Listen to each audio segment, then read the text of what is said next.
Habitualmente los clientes tienen muchas dudas sobre cuál es el mejor modo de construir aplicaciones empresariales.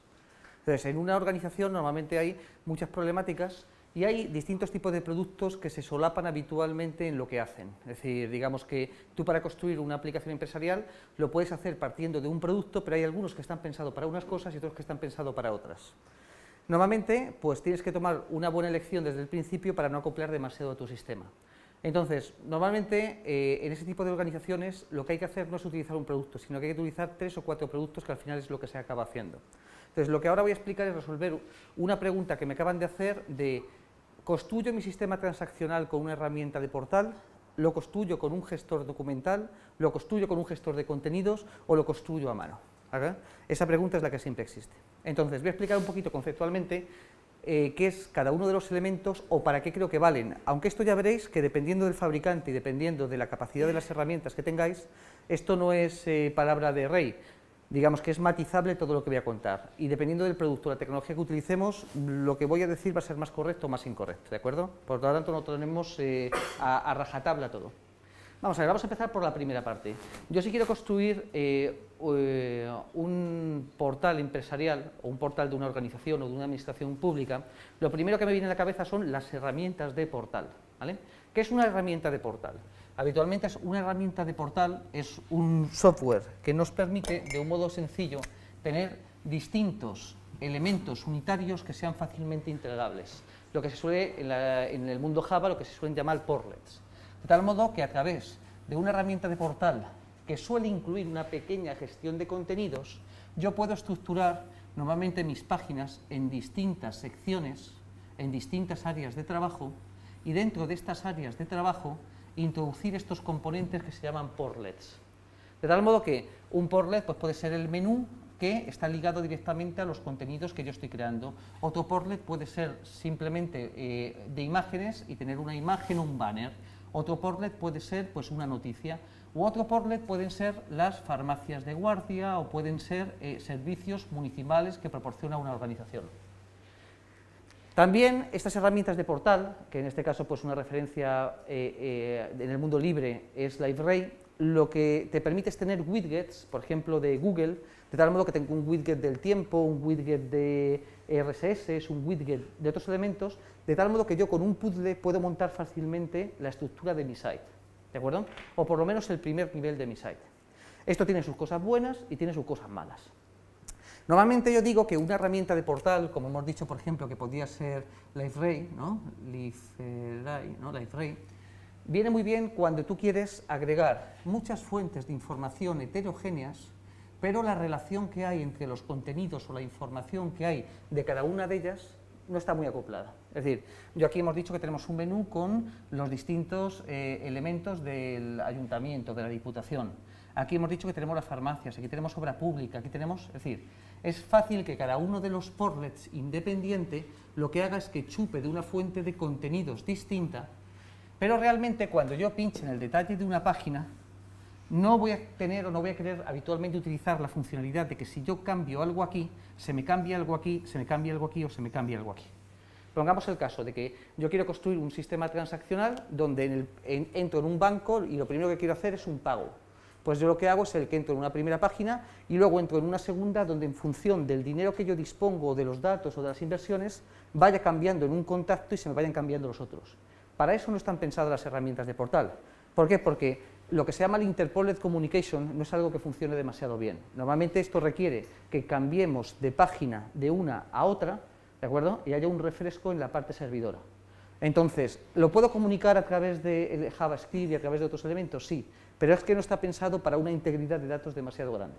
Entonces, yo creo que cuando una organización quiere montar un portal, debemos considerar como el portal como el primer punto de entrada o como la primera página donde agregamos elementos o información desconectada entre ella y donde tenemos una gestión de contenidos o una publicación bastante básica de contenidos. Eso es para lo que yo utilizaría esto. ¿De acuerdo? Cuando luego yo quisiera construir algún elemento más rico, o bien en contenido o bien en transaccionalidad, yo ya no lo construiría así. ¿Vale? Bueno, luego hablamos de preguntas. La segunda parte. ¿Qué es un gestor de contenidos? ¿Vale? Porque esto estamos hablando de una herramienta de portal. Ahora vamos a hablar de un gestor de contenidos. Normalmente cuando se habla de gestión de contenidos, la gestión de contenidos es un tema más complejo, normalmente que tiene un ciclo. Los contenidos normalmente tienen una parte de agregación. Imaginad, nosotros somos una agencia de noticias y lo que queremos hacer es montar unas noticias sofisticadas. Entonces, pues te puede venir de la agencia EFE o de algún feed de noticias cualquiera, noticias por un lado, y te pueden venir también, o tú puedes tener bases de datos de fotografías o tener distintos elementos que tú insertas dentro de tu entorno y que categorizas. Es más, esta información, estos contenidos que tú agregas en tu sistema, habitualmente incluso también los quieres traducir, ¿no? O montar contenidos derivados. De tal modo que la noticia a lo mejor es demasiado grande o el cuerpo es demasiado largo y lo que se hace es que se hace un resumen y viene en chino, se traduce al inglés y además se edita la foto y se modifica.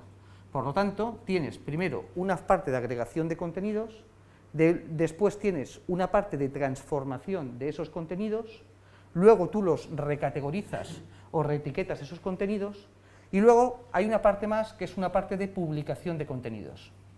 De tal modo que alguien en un árbol de publicación va a querer en un punto concreto que se publique un contenido específico que tú vas a localizar, que ya va a estar editado, ¿no?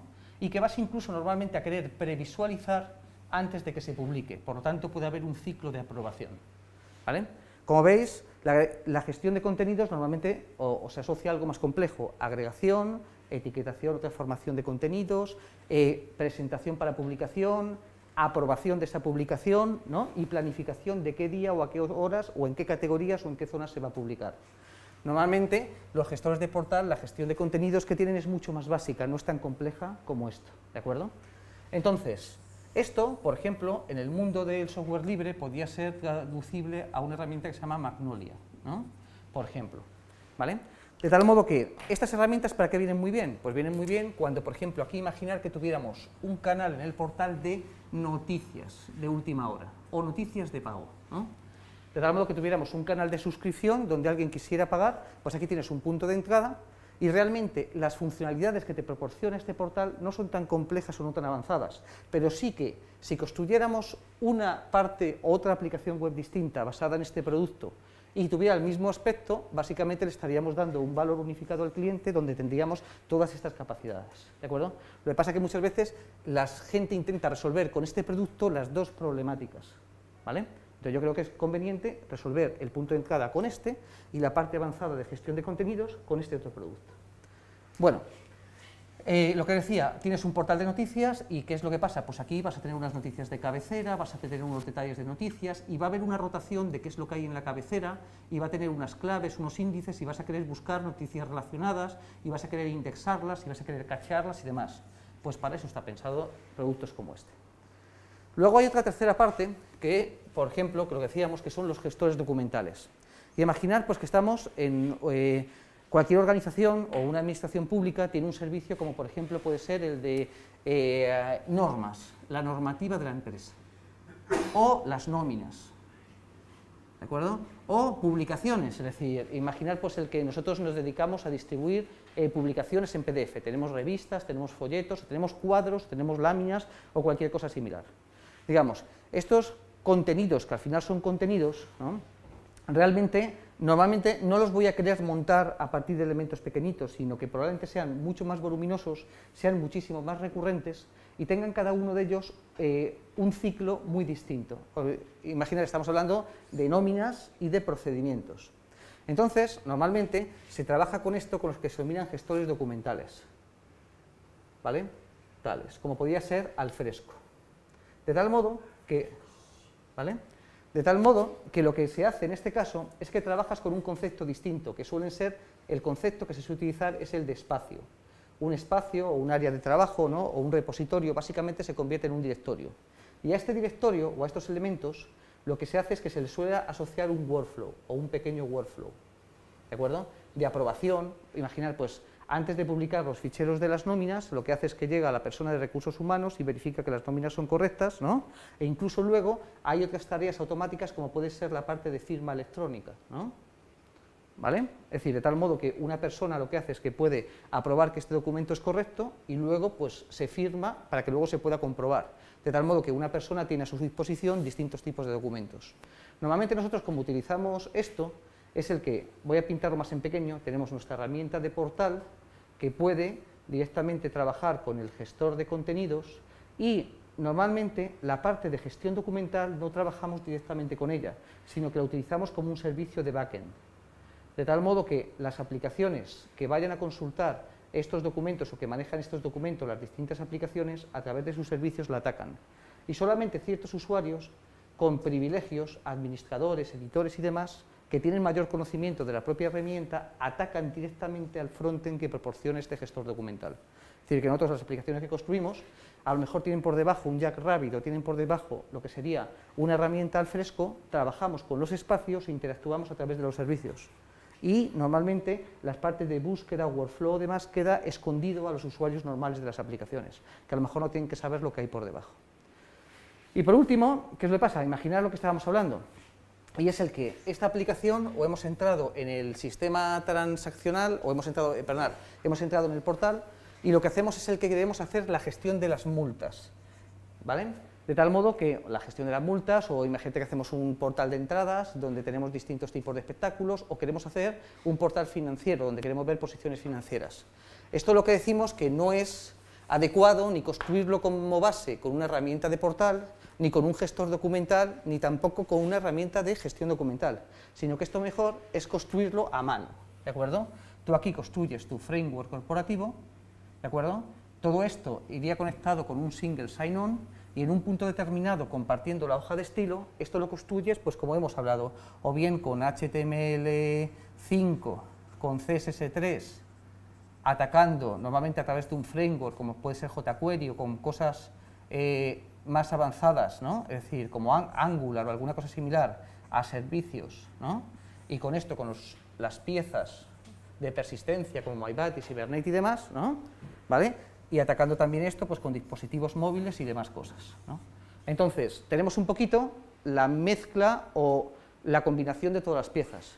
Yo no construiría una herramienta de portal con esto sin más, cuando a lo mejor esto me lo puede valer. Un gestor de contenidos te lo podría proporcionar un gran valor, y almacenar documentos o tener un ciclo de aprobación, firma, almacenamiento o balanceo de carga y demás cosas, lo podríamos hacer con esto que hemos hablado del gestor documental.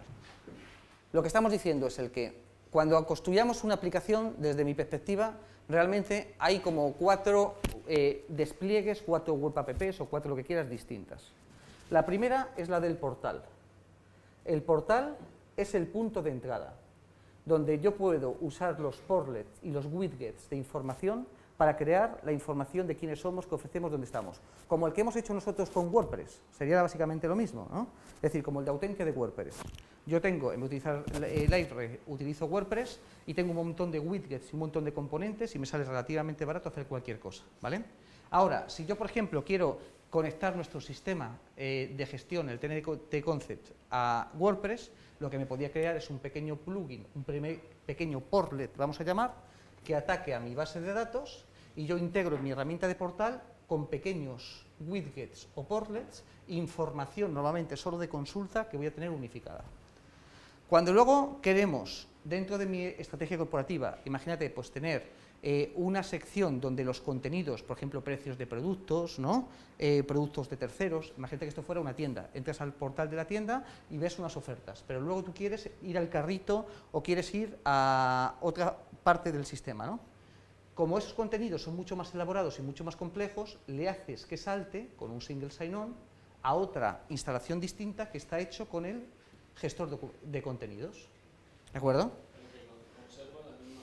Te conserva el mismo espacio, claro, la misma hoja de estilo, el mismo aspecto o el mismo trabajo.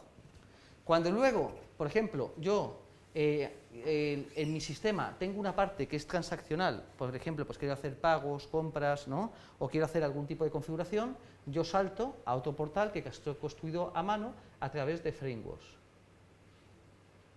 Y cualquiera de estas herramientas, cuando maneja documentos, yo a través de la interfaz de servicios, yo ataco al gestor documental, a la herramienta de gestión documental, y lo que hago es el que, como mucho, ciertos usuarios tienen el frontend accesible porque nos interese buscar documentos, modificar documentos o participar dentro del ciclo para usuarios avanzados del gestor documental. Pero yo el gestor documental siempre lo dejaría como una herramienta de backend, como una herramienta, ¿no?, más de hacia adentro o más trabajando en tipo batch.